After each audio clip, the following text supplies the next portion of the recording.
मैं पढ़ाऊंगा क्रीतात करण पूर्वात एक सूत्र, दूसरा कतादल्पाख्यायाम, तीसरा बहुब्रीहेश चांतोदात्तात और भाई अश्वांग पूर्वपदात्वा। ये मैं आज 4 सूत्र को टारगेट करके चलता हूं, इन्हें पढ़ाऊंगा। कल जो मैंने आपको विषय पढ़ाया था उसे एक बार फिर से रिकॉल करो।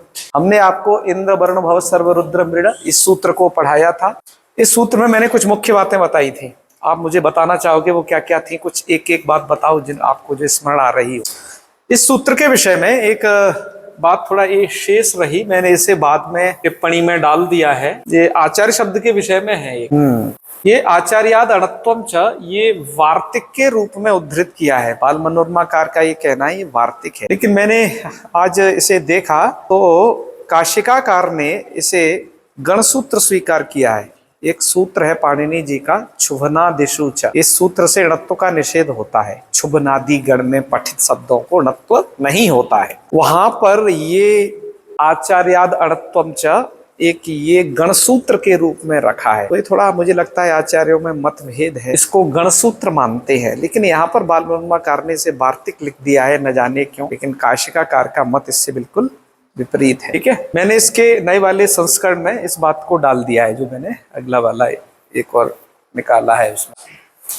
चल आज कुछ और बात पढ़ते हैं।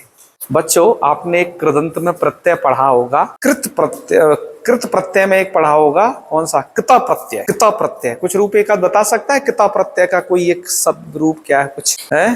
कृता प्रत्यय किन में होता है? एक उदाहरण बताओ कोई। जैसे गम धातु से गतः, क्या प्रत्यय है ये?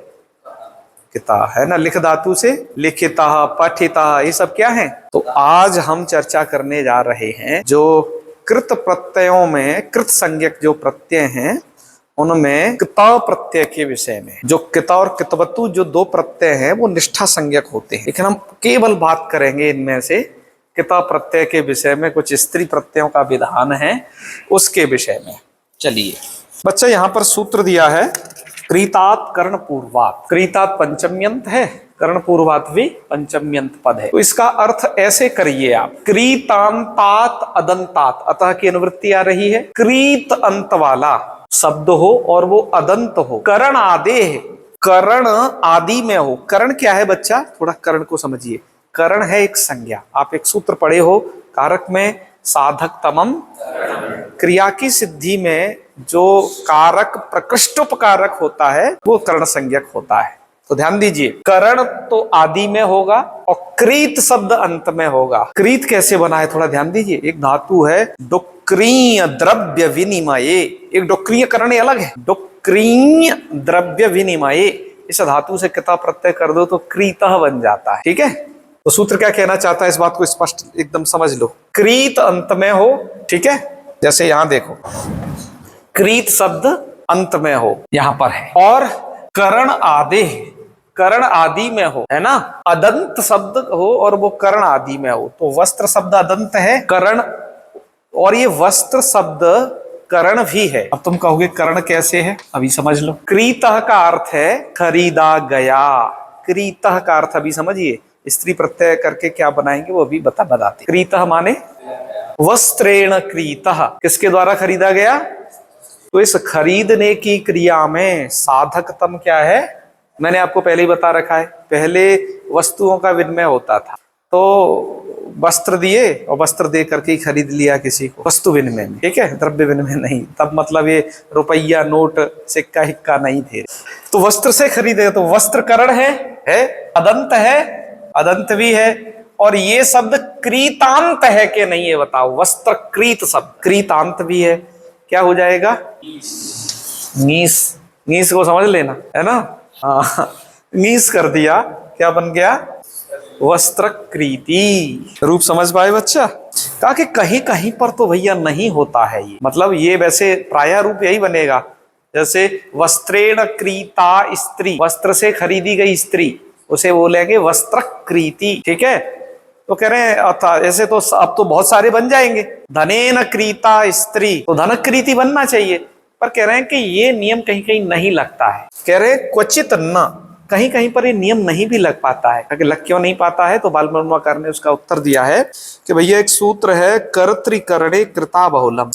तो यहाँ पर बहुलम जो पद है ना, उस बहुलम पद यहाँ उसका अन्वय होता है, जिसके कारण कहीं कहीं पर ये ङीस प्रत्यय नहीं भी जुड़ता है, तो जिससे कारण क्या है, कहीं कहीं टाप भी हो जाता है। तो माने दो प्रत्यय संभव हो सकते हैं, शिष्टों की जैसी प्रयोगों की व्यवस्था होगी। हाँ हाँ बिल्कुल बिल्कुल, वो बहुल की परिभाषा जानते ही है। शिष्टों की जैसी व्यवस्था है, तो शिष्टों की दो प्रकार की व्यवस्था पाणिनि जी को लक्षित हुई। कुछ शिष्टों ने तो उससे ङीस किया है, तो ङीस वाला रूप दिया, कुछ ने ङीस न करके साधारण टाप किया है, तो वैसी व्यवस्था इन्होंने यहाँ पर दे दी। आगे बढ़ जाए, चल अब ङीस प्रत्यय विधायकम द्वितीयम सूत्र, ये है किताद अल्पाख्यायाम। किताब, किताब प्रत्यय है, ध्यान दीजिए, इसलिए किताद अल्पाख्यायाम। अब वर्तमान में यहां पर देख तू, किताद अल्पाख्यायाम का अर्थ किया है करणादेह कितांता, करण आदि में हो ऐसा कितांत। करण माने कर्ण संज्ञक, जैसे वस्त्रेण क्रीतम वस्त्र पूर्व में था, जान गए। और कितांतात, किता अंत में हो, और स्त्रियाम, स्त्रीत्व की विवक्षा में ङीस हो जाता है। पर यहाँ पर एक बात कही, अल्पाख्यायाम, सूत्रकार ने अल्पाख्यायाम का अर्थ वृत्तिकार ने किया अल्पत्वे द्योत्वे, अल्प अर्थ द्योत्य होना चाहिए, तभी ये काम होगा। ठीक है, तो चलिए, लिप धातु से लिप्तः शब्द बन जाएगा, किता प्रत्यय क्या बन गया रे, लिप्तः, है ना। और अभ्रेण लिप्तः, क्या समझा, अभ्रेण माने अभ्र से लिप्त, लिप्त मतलब अभ्र से लिपटा हुआ। अभ्र किसको कहते हैं, मेघ अथवा बादल, इनको क्या कहा जाता है। यहां पर बच्चा विशेष पद है द्यौ, ये दिव शब्द है ना, ये स्त्रीलिंग होता है बच्चा, उसका रूप बना है ये द्यौ। ठीक है, तो माने ऐसा द्यौ, द्यौ माने अंतरिक्ष आकाश, ऐसा द्यौ जो अभ्र लिप्त है। ताकि यहां पर भाई ये अल्पत्व अर्थ द्योत्य होना चाहिए, स्त्री प्रत्यय तभी होगा। तो इसका मतलब ये है, हमें इसका विग्रह अभ्रेण लिप्तः जो कर रहे हैं, वहां पर ऐसा समझना होगा कि अल्पेन अभ्रेण युक्तः लिप्तः, अभ्र माने थोड़े कम अभ्र से लिप्त, दिव, दिव माने आकाश, या है थोड़े कम माने एक तो ऐसा आकाश, जैसे आज कल तो थोड़ा कम लिप्त है, हाँ, तो ये अभ्रलिप्त कहलाएगा ना। इस वैशाख का महीना चल रहा है ना, हाँ, इस महीने में। तो द्यौह माने ये आकाश कैसा है, द्यौह, द्यौह अभ्रलिप्ति है, क्योंकि वो स्त्रीलिंग है, दिव शब्द। हम आकाश शब्द उसके लिए प्रयोग नहीं कर रहे, आसमान जो कहते हो ना, हम दिव शब्द का प्रयोग करें, माने जो अंतरिक्ष है वो कैसा है, अभ्रलिप्ति है। तो ये ङीस किस कंडीशन में होगा, अल्प अर्थ द्योत्य है, कितांत शब्द हो गया लिप्त, कर्ण आदि में हो गया अभ्र, तब ये अभ्रलिप्ति बन जाएगा। ठीक है, कह रहे हैं कि अल्पाख्यायाम किम, आपने सूत्र में अल्पाख्यायाम क्यों रखा, अरे भाई इतना ही रख दो ना कि कर्ण आदि में हो, कितांत शब्द हो। कितांत मतलब कोई सा भी कितांत चलेगा, पिछले वाले में तो क्रीतः शब्द एक साफ ही दिया था, क्रीतात कर्ण पूर्वात, लेकिन इसने कितांत कह दिया, मतलब बहुत सारे कितांत कोई अपना विषय बनाएगा। कि अल्पाख्यायाम मत रखो भाई, कोई गड़बड़ हो जाएगी क्या, हाँ हो जाएगी। कौन सी जगह, चंदना लिप्ता अंगना, अंगना क्या है, अंगना किसे कहते हैं, स्त्री को, नारी को कहते हैं अंगना। अंगना कैसी है, लिप्त, यहां पर भी है ना, ये किता प्रत्यांत, करण चंदन पूर्व में है ना, माने चंदनेन लिप्ता अंगना, तो चंदन से लिप्त है, चंदन से लिप्त है मतलब यहां पर चंदन बहुत उसे लगा है, कम नहीं लगा है बल्कि खूब लगा है। तो इसलिए पहले चंदन का लेप होता था, अब तो चंदन ढूंढे नहीं है, अरे उस पर आज में सब खत्म कर दिया, ले गए सब जो है वृक्षों का हनन करने से सब हुआ ना। बताओ, पहले अंगना चंदना चंदन लिप्ता होती थी, आजकल चंदन ढूंढे नहीं है, थोड़ा बहुत मुखमंडल पे कभी कभार लगा पाती है। हाँ। तो भैया यहाँ चंदन लिप्ता बनेगा, कहने का मतलब यह है, क्यों, यहाँ पर अल्पत्व अर्थ नहीं है, वो खूब चंदन लगाए हुए, तो उसके लिए क्या बोला जाएगा, तो ध्यान दीजिए, चंदन लिप्ता प्रयोग कदा भवति और अभ्र लिप्ति इति प्रयोग कदा, दोनों के मध्य में अंतर समझे। हाँ, अल्पाख्यान अर्थ में है तो ङीस होगा, यदि अल्प अर्थ नहीं है तब ङीस, जान गए ये बात। चलो अब आगे बढ़ जा, कुछ स्वरों को और घुसा के दिया इसमें, बहुब्रीहेश चांतो दातात, सूत्रार्थ देख ले, बहुब्रीहे कृतांतात अंतोदात्तात, अंतोदात्त और जोड़ दिया, मतलब क्या क्या शर्त इसमें जुड़ी वो देखते जाओ। बहुब्रीहिश्चान्तोदात्तात में देखिए बहुब्रीहि, कृतांत और अंतोदात्तांत ऐसा अदंत शब्द होना चाहिए, तो क्या हो जाता है, नीश हो जाता है ना। हाँ, उदाहरण क्या दिया इसका, उरु भिन्नी, उरु भिन्नी का विग्रह क्या रहेगा, उरु भिन्नौ यस्याह, ठीक है। भिन्नौ का मतलब है असंयुक्त उरु यस्याह, जिसके उरु असंयुक्त हैं, ठीक है। असंयुक्त माने संयुक्त जुड़े हुए, असंयुक्त माने अलग अलग। तो चल यहां पर घटा के देखते हैं। सबसे पहले तो बताओ उरु भिन्नी में बहुब्रीहि समास कर दिया कि नहीं, जब हम ये विग्रह कर रहे हैं उरु भिन्नौ यस्याह, बहुब्रीहि समास हो गया कि नहीं। उरु में दीर्घ लिखा है रे, यहां पर उरु भिन्नौ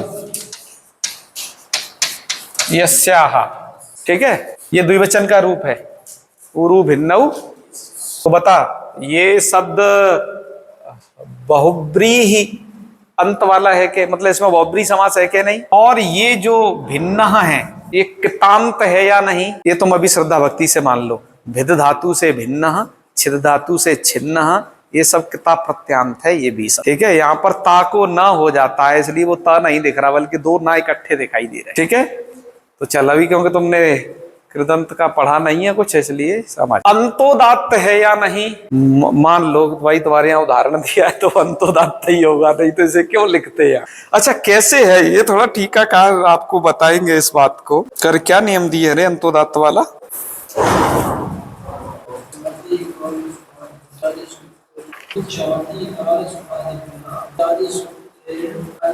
वेरी गुड, यही है, जाति काल सुखादिभ्य, मिल गया ना।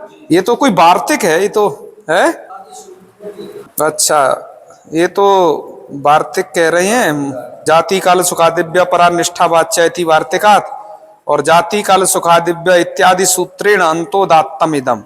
ये वार्तिक का काम क्या है जो बाल वर्माकार ने दिया है। अच्छा, निष्ठा प्रत्यांत का पर निपात करने के लिए बात है वो तो, और यहाँ पर जाति काल सुखादिभ्य, इस सूत्र से इसे क्या मानिए, अंतोदात्त मानिए, ठीक है। एक सूत्र समझ गए तुम जो है, इसके कारण क्या है, ये शब्द अंतोदात्त है, माने अंत में जो इसका नाम है आ है वो क्या है, उदात्त है। और उरु भिन्न शब्द अदंत है या नहीं, माने पहले अदंत है, ये ई तो बाद में जुड़ा ना अंगीस होकर के, उससे पहले की कंडीशन देखनी। तो चल अब ये सभी की शर्त घट गई। बहुब्रीहि है या नहीं है, ये कृतांत है या नहीं, अंतोदात्त है या नहीं, अदंत है या नहीं, ये शब्द चार बात कंप्लीट हो गई। तो क्या हो जाएगा, स्त्रीत्व की विवक्षा में ङीस कर लेना, ठीक है।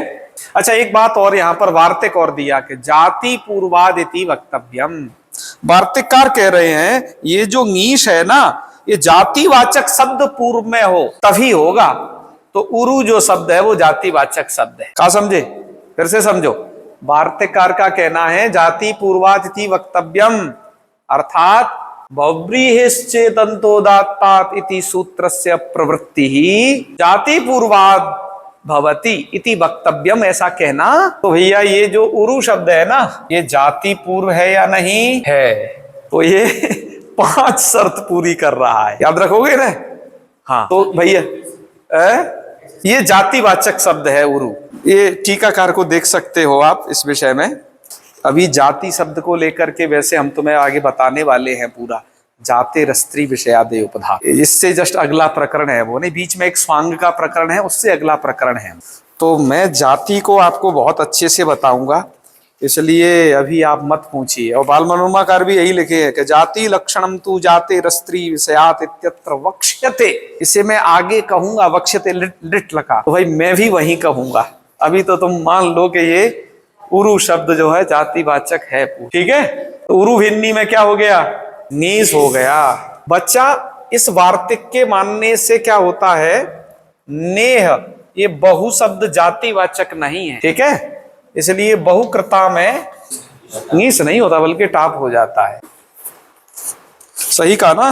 अच्छा रे ये बहुकृता का बहुक्रीता भी है रे, कहीं कहीं यहां भी 2 पाठ हैं। बहुकृता तो तत्वबोधनीकार ने माना है, और बहुक्रीता जो है बाल मनोरमाकार ने माना है पाठ। हाँ बाल मनोरमाकार ने यहाँ पर बहुक्रीता ऐसा पाठ माना है। दोनों ही माने जा सकते हैं, दिक्कत नहीं है, क्योंकि यहाँ पर क्री धातु से किता प्रत्यय है, यहाँ डुक्रिय द्रव्य विनिमय जो अभी बताया धातु उससे किता प्रत्यय है। दोनों ही जगह टाप हुआ है, क्योंकि ये जो बहु शब्द है ना दोनों ही जगह में जाति पूर्व नहीं है। समझे बच्चा? बहुकृतानि यस्याः सा, ये तो बहुकृता की विग्रह कर लेना, और बहवः क्रीता यस्याः सा ये उसमें कर लेना।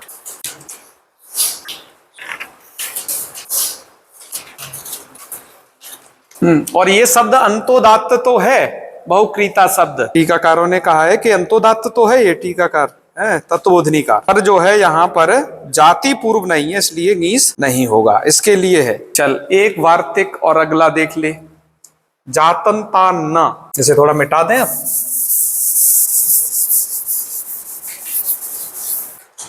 जातंतात न, यदि जात शब्द अंत में हो, जात शब्द भी किता प्रत्यांत है बच्चा, जाता कौन सा प्रत्यय है? कोई सा भी बहुव्रीहि कितांत अंतोदात अदंत होगा, उससे स्त्रीत्व की विवक्षा में सूत्र क्या करने को तैयार है? और किंतु जात शब्द अंत में होगा तो न नहीं होता। क्या नहीं होता? दंत जाता, जात शब्द अंत में है, दंत जाता मतलब क्या बोलेंगे ने? दंतई जाता सा, दंत से जो उत्पन्न है। क्या विग्रह किया रे दंत जाता का? दंता जाता यस्या, हाँ ये भी सही है, ऐसा ही करना, ऐसा ही करना चाहिए, क्योंकि हमें बहुब्री में विग्रह करना है ना। दंता जाता यस्या सा, जिसके दांत निकल आए हैं ऐसी, ठीक है, तो उसे क्या बोलेंगे? तो यहाँ दंत देख, करण है पूर्व में, एक कितांत है, अंतोदात्त है, अदंत है, दंत जात शब्द बहुब्री ही है। यहाँ पर कर्ण की जरूरत नहीं है, मुझे लगता है कर्ण की तो पिछले सूत्र तक थी, क्रीतात कर्ण पूर्वात में ही कर्ण शब्द है क्योंकि उत्पन्न होने में दंत का कोई करणत्व तो नहीं है, तो कर्ण मत का हो या, तो उसे क्या बोलेंगे ऐसी स्त्री को? दंत जाता, मानी जहां जात शब्द पूर्व में लगा हो, वो अंत में लगा हो, जात ऐसा किता प्रत्यान, तब क्या नहीं करना चाहिए? नीस नहीं करना चाहिए। चल और एक वार्तिक है इसमें, पाणिगृहीति भार्यायाम, ताकि भार्या अर्थ होने पर पाणिगृहीति बनेगा। वार्तिककार का अर्थ देख लीजिए, कह रहे हैं अग्नि को साक्षी बनाकर विधि पूर्वक जिसका पाणिक ग्रहण किया है, ऐसी भार्या अर्थ होने पर ही नीश होगा। तो भार्या अर्थ में तो पाणिगृहीति बन जाएगा। देखो गृहीता शब्द कैसा है? गृहीता शब्द किता प्रत्यांत है या नहीं है भाई? और गृहीता पाणी ही अस्याहा, जिसका हाथ ग्रहण किया है, गृहीता पाणी ही यस्याहा। तो गृहीत पाणी दो तरीके की स्त्री हो सकती है। कैसी? एक तो विवाह में जिसका पाणी ग्रहण किया, वो पाणी है, उसका भी पाणी ग्रहण होता है। और एक ऐसे ही किसी स्त्रीलिंग से युक्त कोई वस्तु अथवा किसी स्त्री को ही वैसे ही हाथ पकड़ के चलाया, तो वो भी तो पाणिगृहीति हो जाएगी। पर ये हर जगह नहीं बनेगा ये रूप। पाणिगृहीति रूप तभी समझना जब भार्या अर्थ है तो, और वैसे ही यदि हाथ पकड़ा है तो रूप बनेगा पाणिगृहीता। तो रूप क्या बनेगा? जैसे देखो एक शब्द है यष्टि, यष्टि माने लाठी, तो लाठी को वो हाथ से पकड़ता है, तो हम कहेंगे पाणिगृहीता यष्टि, ऐसी यष्टि जिसे हाथ से ग्रहण किया जाता है। समझे ना? तो क्या बोलेंगे? पाणिगृहीता बनेगा। और जिससे विवाह पूर्वक किए हो तो फिर उसका तो भार्या अर्थ में ही क्या बनेगा? पाणिगृहीति। दोनों में अंतर समझे ना? माने किसी लड़की का हाथ पकड़ने से उसे पाणिगृहीति नहीं कहेंगे, बल्कि तब वो पाणिगृहीता प्रयोग होगा। हाँ, भार्या अर्थ में है, तभी पाणिगृहीति बनाना है, इसलिए कहा पाणिगृहीता अन्य। अन्य मतलब भार्या अर्थ से भिन्न, अन्य। जान गए इतना? चल लास्ट सूत्र और, अस्वांग पूर्व पदाद्वा। अब ये विकल्प है, नीस का है, विकल्प नीस प्रत्यय विधायक सूत्र है। अस्वांग, पहले तो स्वांग समझो, स्व प्लस अंग, क्या बोला जाएगा? अंग माने रे है? अंग माने क्या होता है?